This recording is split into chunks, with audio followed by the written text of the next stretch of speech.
Gracious God, we ask that you come to us and break our hearts open with love of you. Amen. Please be seated. And if I say sit, will it do any good? I know somebody in the congregation today that could probably add a few clients to his role, huh? Because we do, in fact, have a dog trainer with us today. And my dog is hiding in the office because he cannot behave. He's the first one on the list. So, obviously, we moved the readings for St. Francis in order to coincide with today being Sunday, a feast day. And so the readings, the Matthew reading we heard just not long ago, as a matter of fact, because we're in the cycle of Matthew this year. And so some of it should have sounded somewhat familiar. So here's a really hard question for everybody here who's not from here. Wait.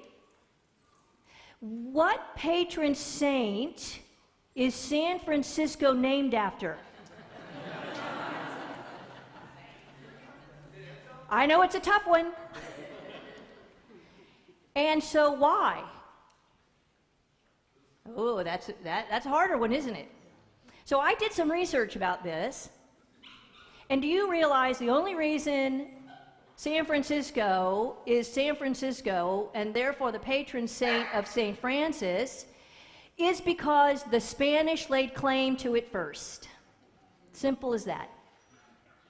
However, there's another pretty amazing figure that represents San Francisco, isn't there? Sir Francis Drake. And guess who Sir Francis Drake was named after? So I'm kind of thinking it was destiny. San Francisco was destined to be named after the patron saint, St. Francis. St. Francis. Do you know, I bet you do, because you're smart people and you come to church. There is a correlation there, by the way. The research all shows it. St. Francis was raised in an upper middle class household. We're probably considered at least middle class here. He had a come to Jesus event. How many of us have had one of those? When you had that come to Jesus event in your life, did you walk away from everything that your family had worked for and built on and had a level of expectation about how you were going to pursue it in order to wander the countryside? How many of you have done that?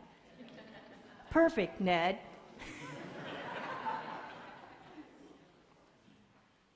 Francis walked away after his come to Jesus moment. And we know what he walked into, don't we?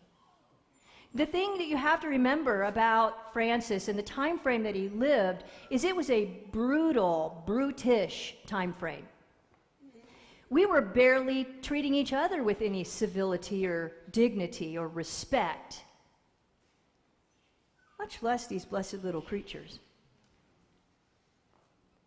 Francis gave to us a radical change of thought about God's creation. We were not meant to just simply be the masters of the universe. Not a plug for Marvel. I think it's Marvel. We were meant to live with the rest of God's creation. And so what Francis did really was radical for his day. He would be considered an activist today. And quite an activist he was, the little itinerant preacher and monk who wandered the countryside and blessed all of God's beloved creatures, who I'm going to get to start, yapping and whining here in about 5 seconds. Because this is more fun than a baptism and making babies cry. What Francis did radically was to say that these blessed, beloved little creatures, the smallest of them, they could feel just like we could feel. They were instilled with God as we are, because they are creations of God, just like we are. And it changed completely about 800 years later, how in fact we interact with the creation of God. From the very smallest to the very greatest sea monsters. The blessing of the creation is a gift. And this is what Francis, I will come and pet you. And this is what Francis was trying to drive home. This is what Francis was trying to drive home. What a blessing. How many of us spend more time, energy, and money on our pets than we do our human companions? Come on, own it.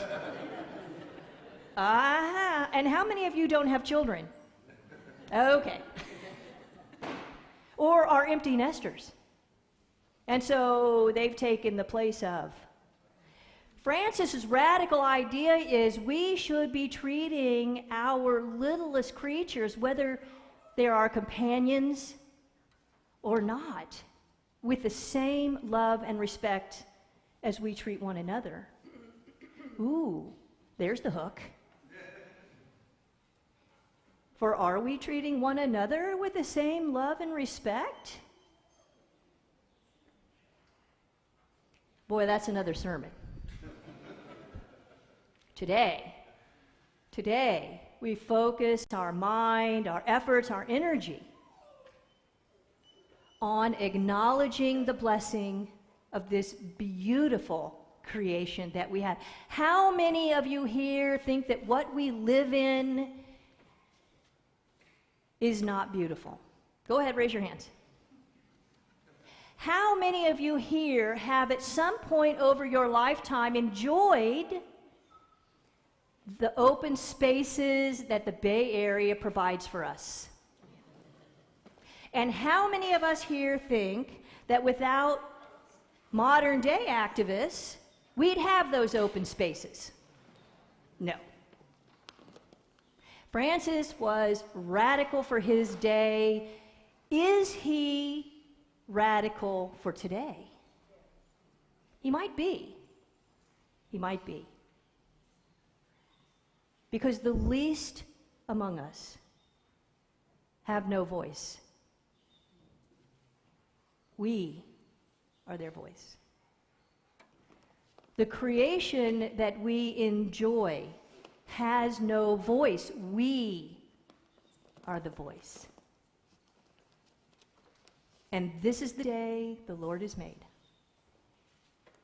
And we will be glad and rejoice in it. And what a blessing.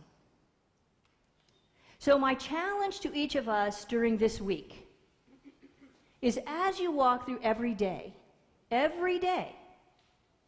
I'll get a full report next week, but every day, I want you to stop and I want you to look. I want you to look around. I want you to look at those beautiful grapes that Mr. Ingram turns into beautiful wine. It's a creation of God. And I want you to give thanks for that. I want you to look around. And I want you to see these beautiful redwoods that we call our home. And I want you to give thanks to God. I want you to look, of course, to your own beloved creatures that you love and I know are very good human companions for. I want you to look beyond that. Look at all God's creation. Look at all God's creatures. And I want you to give thanks for that. I want you to see God in every place you look. For this is God's creation. And we are blessed with the lives that we have and the beauty that we are surrounded by. Remember that. Every day this week. And say hello to your neighbor. We could take a page from our animal companions, couldn't we? Well, some of them. The beauty of God's creation. Francis was the radical that helped turn our eyes, our hearts, and our minds to the blessing that we have. Let us be mindful of that through this week. Amen.